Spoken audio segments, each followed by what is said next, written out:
with someone who's been a distant supporter of myself and Achira. So thank you very much, Mr. Murthy, for being here. And I see some friends in the audience as well. Thank you all. Please settle down, everybody. Be quiet. Yeah, I think the speaker is maybe a little far away, so I will talk as loudly as I can. So the topic for conversation and discussion is AI in medical diagnostics. Medical diagnostics is a subject I am familiar with because I run a technology company in the medical diagnostics space. And this is an area that is being radically transformed by AI and will continue to be transformed by AI. So, to start with, I just wanted to tell you a few of the important areas where AI is already having an impact or likely to have an impact within medical diagnostics. The first is clinical and genomic data analysis. Clinical analysis is simply a visit to the doctor where notes are taken, an electronic health record is created. All of this clinical information itself is going to be subject to a lot of AI. Genomic data analysis, your gene sequence results can be subject to AI. The most classical use case of AI is actually computer vision, which is used in both pathology and radiology. So X-rays, CT scans, slides, all of these are subject to image processing and hence to deep learning based AI today, and pathology as I already mentioned. So what was done in the past? All of this was done by human beings, as you know. Your doctor gave you your diagnosis by feeling your pulse and maybe looking at your test results, talking to you. So that's still the gold standard. And I think one thing we have to remember, even at the end of this talk, that nobody is talking about replacing doctors. We're talking about augmenting doctors. And I think that is the key part of AI actually being successful. Is that humans, at this point, 2023, are still the gold standard. So we need humans to be augmented by AI. But of course, there's not that many skilled human beings available, and that's why I think AI becomes very relevant and it can work 24/7. The second thing, from a technical point of view, that's important to note is that there is traditional image processing and there is AI.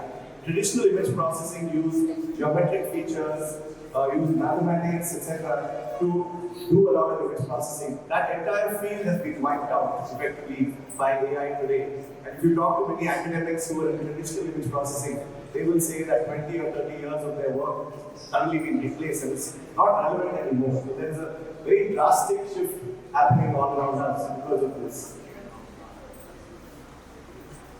A few terms that are important and to also understand why is this happening right now. So one is obviously the algorithms and a few terms that get thrown around a lot. Machine learning, deep learning, supervised learning, unsupervised learning, etc. I'm guessing the previous speakers have talked about this a lot, so I'm not going to go into that too much. But really, the relevant part of this, as far as medical diagnostics is concerned, is deep learning. I think deep learning, which has basically multiple layers of neural networks, at least 3, and some of the deep learning algorithms, like convolutional neural networks, and most recently transformers, these are what is radically changing the field of medical diagnostics. The other important part is, of course, hardware. Many of you probably have heard of a company called NVIDIA, and NVIDIA has become extraordinarily famous over the last 3 or 4 years, partly because they are the major maker of these graphical processing units. These are the hardware that enable you to do these very resource-intensive tasks. So both algorithms and hardware, this is something that has developed over the last decade. Now, what type of problems can be solved? Right? So there's lots of problems. Honestly, there's literally hundreds of problems that can be solved, and all very interesting use cases. But I just want to kind of give you a sense of the 4 important classes of problems. One is actually pathology or imaging type of problems. And we talked mainly about that. That's where most of the use cases are. That you have an image of some tissue sample or a blood slide or whatever, and you want to extract certain features from it. That's the most common use case I would say of deep learning. But there's others as well that are quite interesting. There is speech recognition, right? So today we're talking about maybe even talking into your phone, right? and maybe being able to identify early Parkinson's, for example. Talking into your, coughing into your phone and identifying COVID, right?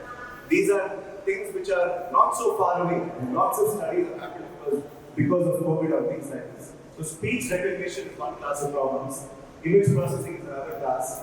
The EHR, electronic health record, which is a combination of several different kinds of data. It could be text notes the doctor makes, it could be your ECG, it could be your smart watch, all of these things put together, right? Can you dump that into an AI and extract useful information from it? So this is actually quite a lot of natural language processing as well, included in this. And then there's time series analysis. Time series analysis is like ECG data, where you have maybe data against time, and you are trying to extract interesting features which can potentially predict a heart attack. And today, so many people are wearing smartwatches which have a basic ECG kind of feature on them. So could you use these kind of algorithms to identify a heart attack that is not coming? So that's something that you can imagine has a very big impact. So these are few different classes of problems: image processing, time series, natural language processing, as well as speech recognition. Four broad categories of classes of problems. So why should you use AI? Okay. One of the obvious ones, early detection, like we talked about. Your watch does the detection before you feel something and you have to go to the doctor. So that's an obvious advantage in a healthcare situation to detect an event, a serious event early on. More accurate. Now I put an asterisk marks here because more accurate means compared to what, right? So in general today, the gold standard is still a human being. But what if the human being themselves is wrong? And this is almost now sort of a very gray area thing that we're going to learn more and more about. So there's an asterisk marks here. I think today we still will defer to the judgment of the human being finally. But in general, many of these tasks, AI is obviously very accurate, more accurate than most human beings, let's say, but maybe not as accurate as the best. It's 24/7, goes without saying, is the program. The other interesting thing about lots of these convolutional neural networks and so on is they can learn features without being explicitly trained. So you don't have to say to it that, look, this is a node or a nodule, or this is some cancerous tissue or something.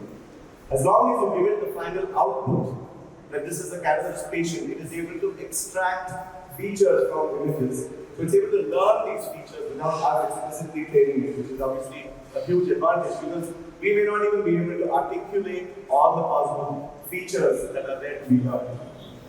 It gets better over time. Another important thing, so it learns by seeing more and more images, so it's going to get better over time. It's faster, obviously, especially at repetitive tasks where human beings can tire. It's going to be much faster and more repeatable. Finally, we all hope it's going to be a lot cheaper.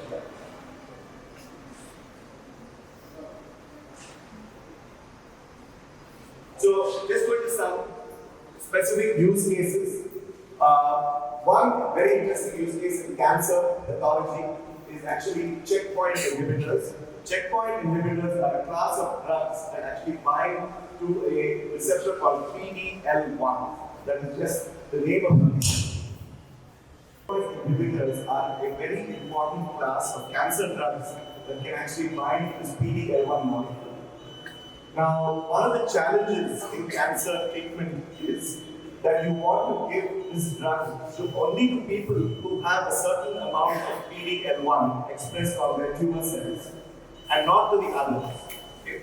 So it doesn't work for everybody. You need to find those patients.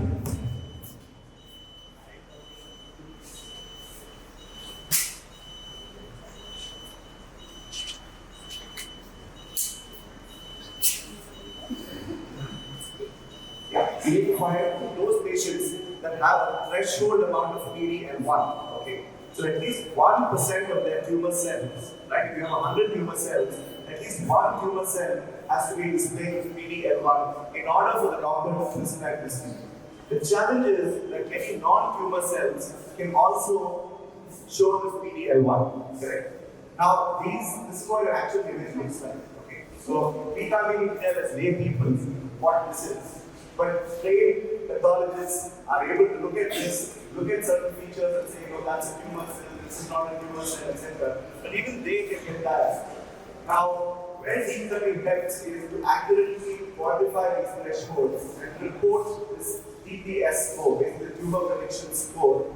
And this is from a journal article 2019, where it was done on over 600 cases. I was able to, with a greater than 98% accuracy, identify correctly the number of tumor cells. So this is something which would aid in cancer therapy, basically making sure the right people get the right cancer drug. So this is one application. The second one is again in radiology. So that was pathology or histopathology, which is tissue slides taken and looked at under a microscope. This is radiology. Radiology is modalities like X-ray, CT, and so on.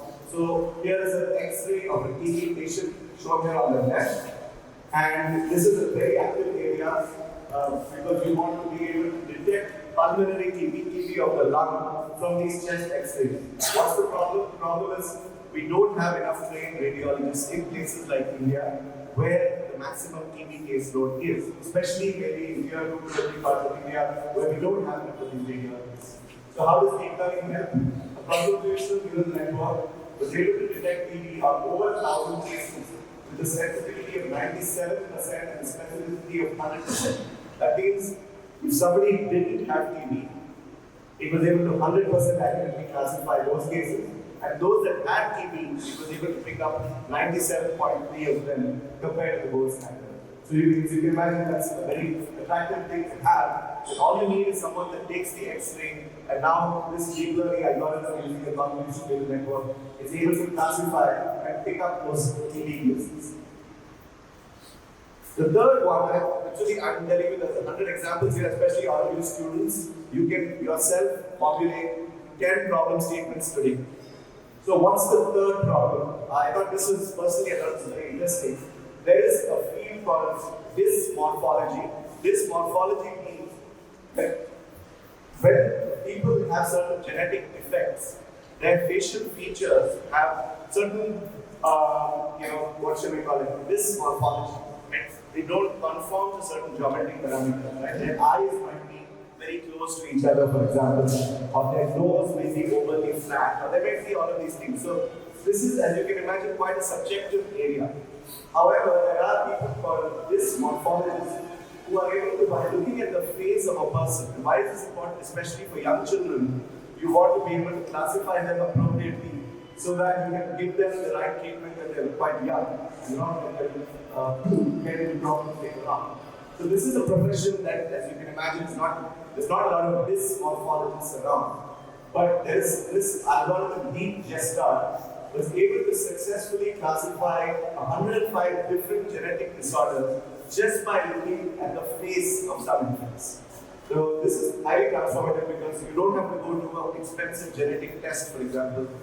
Just by looking at the image of someone, you can imagine this is an app on your phone, that an image is taken, and that would then predict with some probability what the likelihood of you having some sort of genetic disorder is. So this is another example of deep learning. So moving to where are we today, it's a very active area. In fact, I purposely did not pick any company examples so that I'm not going to be accused of picking one over the other. Everything that I picked is an academic example. You can go look up those papers. The FDA today has approved over 200 technologies, and many more are likely in the pipeline. For Indian companies, I think it's a particularly attractive area. Given our prowess in software, I think this is something that a lot of Indian companies are already into, where their products cross pathology, ophthalmology, speech recognition, radiology, and really your imagination is the limit to the AI problems that you can solve. So I think it's a very active area. I encourage all of you students to go take a look at some. So what are some of the challenges? One is lack of comprehensive data sets. And a lot of the data sets that are used are Western data sets. So that leads to also the potential of bias. For example, skin color will play a big role, and there might not be, let's say, enough Indian or brown skinned people in the image data set, for example. The lack of comprehensive data sets. Commercially, the biggest challenge is in incorporation in the current workflow. A busy lab has people working in a certain way, in a certain workflow. And now you are introducing something which is disruptive. And they don't abandon altogether their old way of doing it. So how do you put in your software into that current workflow without disrupting? I think this is a practical challenge that many companies in this space face, because you can't get rid of the old ways completely, because you still need the human to confirm maybe with an image. So you have to incorporate in current workflows. You can imagine there's a lot of resistance.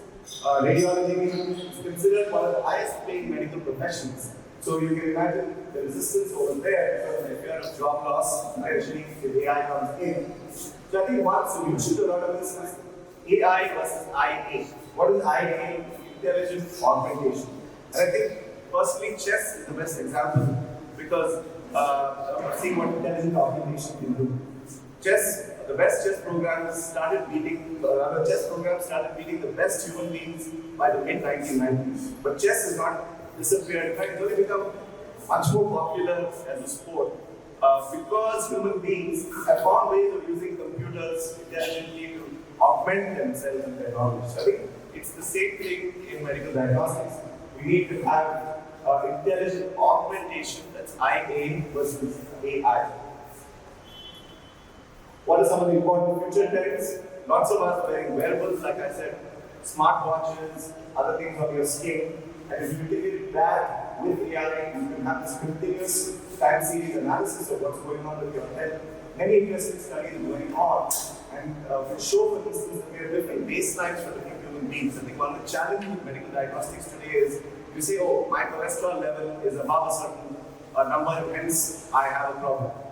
But you might just have a different baseline. So what is your baseline? You want to be able to measure it against that. So that's why wearables and continuous measurement and AI on top of that could really give you a lot of personalized healthcare information. And I think that's where we're going to be moving towards is that. What are some of the ethical and legal problems? I think bias, like I already mentioned, racial bias, maybe gender bias, and so many other things that would influence and worsen the accuracy of these algorithms. So you have to be very clear. I think when you go to the FDA and the submission, for example, they want you to show all sorts of data sets that can allay those concerns. Data privacy, as you can imagine, we are using data sets of people around us. So are we sure that their data has been anonymized? Regulatory standards, again, the US FDA is probably the gold standard here. But even there's a lot of gray areas. And I think India probably has still a long way to go in terms of coming up with regulatory standards for something like this. But we need to improve regulatory standards that can understand the power of these algorithms. So, in conclusion, I think AI is obviously here to stay. It's going to expand its scope. Working with humans rather than replacing them, I think that is what will enable widespread adoption. There are significant challenges, especially in collecting data, and because of that, the analysis and bias that creeps in. I think specifically in India, we need a lot more large-scale consortia, and I think as we are moving to a slightly deglobalized world, you can see that people might not want to share their data sets so easily. Western countries are already creating large data set consortia across their hospitals and so on. We need to do more of that ourselves so that we have data sets that can be useful to our patients and our skin type, our genetics. Okay, that's it. Thank you. Okay. Because it concerns the privacy and the data of the patients. So how do you ensure the ethical use of the data, especially when it comes to AI and healthcare industry? Yeah. So that tomorrow when the study is done, somebody is applying a high ethical standard, they're able to go back and trace to a consent form, which these are the kind of things that are important. Anyone doing a study in AI should definitely seek consent. And I think what we don't know today is what are all the future possibilities of this information. So writing your consent such that it can be as broad-based as possible. I think that's also important for someone trying to do such a study. That's one of the aspects that I think is important. Yes? 6 months, for example, Yes. a benign lump gets growing. Yes. So, only after surveillance in 6 months we come to know, or rather I come to know that it is benign. So, is there any way in AI, or is there any other way that it can be completely detected, that there is a possibility of that risk being high, or can that be, can the problem be rectified there? Because this is a perennial problem that keeps coming, and the check has to be there till a long time. So, how will diagnostic can that provide a solution? Molecular data from your genes, etc., it could augment that information. What you're saying is 2 mammograms in a row did not reveal a growth, but you still saw something later on. Is the family risk Correct. goes Yes. So that's why I'm saying it can't be only based on mammograms. It has to maybe include other kinds of molecular information as well. So these data, different kinds of data are going to be needed to give an accurate diagnosis. It's not just relying on one. Thank you.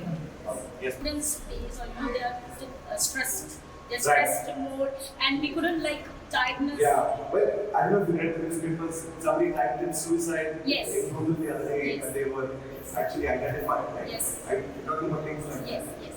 Yeah, you know what? Probably there's a Google algorithm sitting somewhere who is already using deep learning, which is enabled that thing to happen. So it's already happening. I just don't know how formalized these things are, and are we catching every single one? Yes. I don't know the answer to that, but certainly in theory it should be possible to identify people based on research histories, what they're doing. So organizing that and following that, AI can be more concentrated on that area. Yes, and I think phones are very great for this. I was talking about speech recognition, so that your speech contains lots of things about your mood as well, and so on, which you may not immediately recognize. So maybe a futuristic kind of AI, by continuously microphones recording what you're saying, is able to predict some sort of mood swings and things like that. These are all possible. These all sounded like science fiction things before, but they're more and more of the realm of possibility. You need lots of detailed data, studies, convincingly proved. Correct. Thank you so much, Dhanajay. So before now, Professor Mishra and Narayan will give Dhanajay. It's such a pleasure to meet you.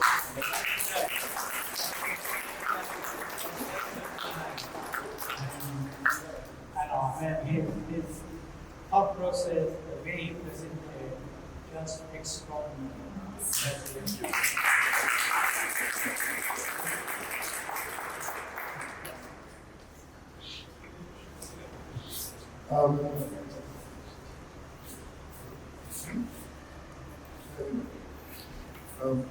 So now we are coming to an end. We started with a solid household, as we said, notes are taking, standing room only, and that sort of thing. And I think, in my opinion, I have learned a lot. I was talking to Mr. Narayan, and he's saying he's learned a lot. So that says something about the quality of the speakers we got. One of the, if I can say, criticism or observation, maybe there are too many speakers on one day. We had planned it for 2 days, but then people said coming to electronics in 2 days in a row with Bangalore traffic, too much. So we just have to squeeze it in one. But then the benefit was we got a number of areas of AI covered, so then we can take any of these forward. The real champions are people sitting in the back, the school kids. Please give them a big hand.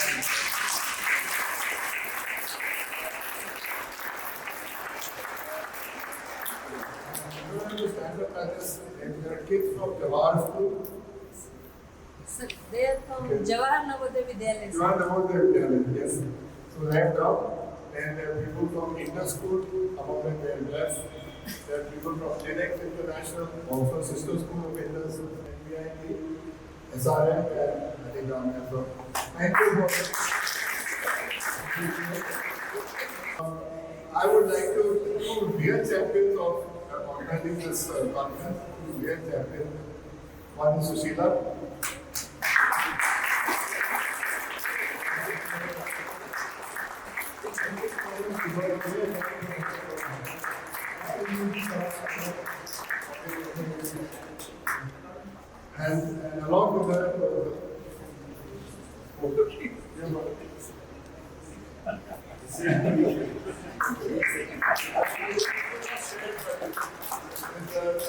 The students are the boards from AIed Bangalore. Both of them effortlessly, smoothly organized the whole thing. Let us get AIed. Sales card.